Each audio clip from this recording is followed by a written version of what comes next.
వేమన శతకము.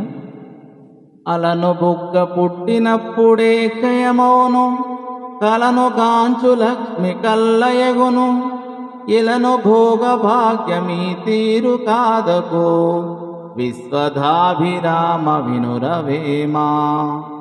అలను బుగ్గ పుట్టినప్పుడే క్షయమోను, కలను గాంచు లక్ష్మి కల్లయగును, ఇలను భోగ భాగ్యమీ తీరు కాదకో, విశ్వధాభిరామ వినురవేమా.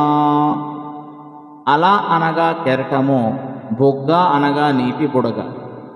కెరటాలలో బుట్టు నీటి బుడగ కొంతసేపుండును, వెంటనే నశించును. కలలో చూచిన ధనధాన్యములు మెలకువ వచ్చినప్పటికీ కనబడవు. లోకములో భోగ భాగ్యములు కూడా ఇట్లే కాల పరిభ్రమణములో ఈనాడుండి రేపు నశించిపోవును. అవే శాశ్వతమనుకొని అందులో పడి పుట్టుమిట్టాడు వాడు అజ్ఞాని సుమా అని ఈ పద్య భావము.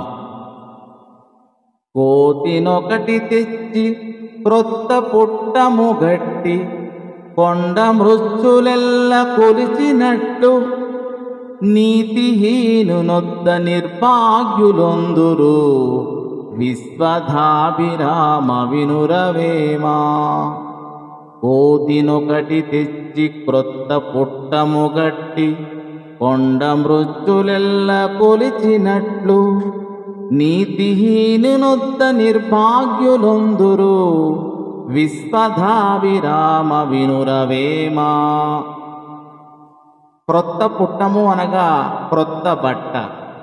కొండ మృత్యులన్నయూ కలిసి ఒక కోతిని తెచ్చి దానికి కొత్త బట్టలు కట్టి రాజును చేసి సేవించినట్లుగా, నీతి లేని వానినొకరిని నాయకునిగా చేసుకొని నీతిమాలిన వారు సేవించుచుందురు అనగా చెడ్డవాని దగ్గరకు స్వభావ సామ్యమును బట్టి చెడ్డవారే చేరుచుందురని అర్థము అని ఈ పద్య భావము.